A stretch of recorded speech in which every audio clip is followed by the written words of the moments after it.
my fellow Nigerians, I'm back home.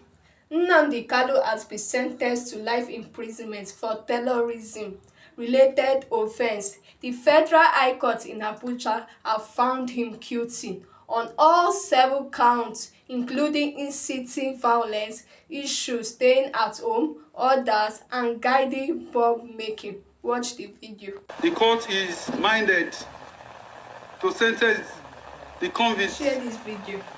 to death due to the atrocity he committed. The convict has not shown any remorse whatever for his actions. He remained arrogant, cocky, and full of himself without realizing the magnitude of his crime and the effect of what he has done against his people in the Southeast. The judgment was delivered by Justice James Omotosho, who ruled that Kanu broadcast and other constituted acts of terrorism. The court also found him guilty of threatening national security and inciting deadly attacks on security forces and citizens. My question is that, will Nnamdi accept the judgment?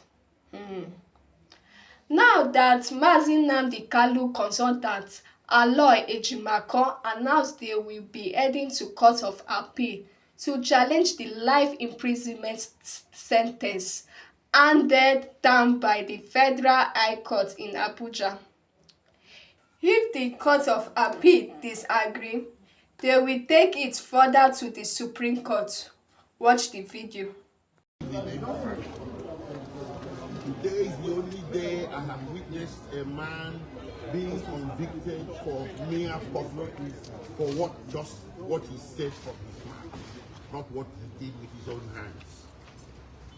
The verdict is not consistent with the evidence laid before the court. The sentence is overbroad, cruel, and unusual.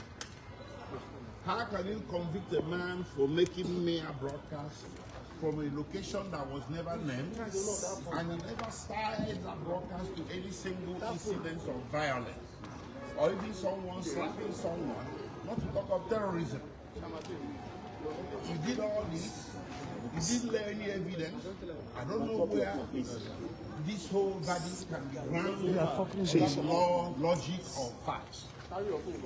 We disagree with the judgment vehemently, and we are going to fight it from here onwards until justice is done. The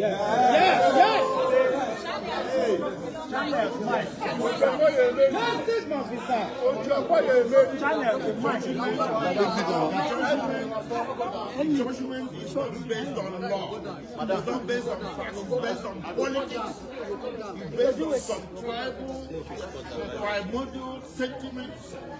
Just because Nnamdi is Igbo, an Igbo man has become the person in Nigeria that should be trampled upon. I'm not saying this because I'm Igbo. I'll say it for the House of Yoruba who gets trampled upon. But today we saw an Igbo man being trampled upon, and by God Almighty, we are not going to allow it. Nobody is going to trample on me. Nobody is going to trample on Nnamdi Kanu. Nnamdi Kanu is not a terrorist.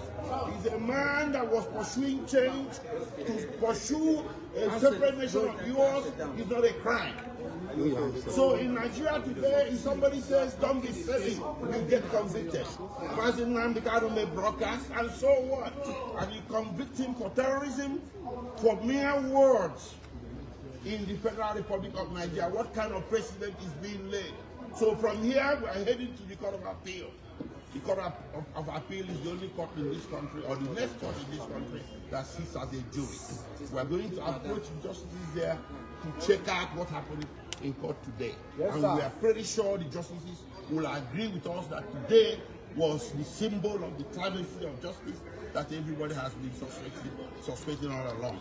If the Court of Appeal disagrees with us, we head to the Supreme Court. But by God Almighty, Nnamdi Kanu is not going to stand convicted. He's going to get overturned. Thank you. So, with the Court of Appeal accept the case.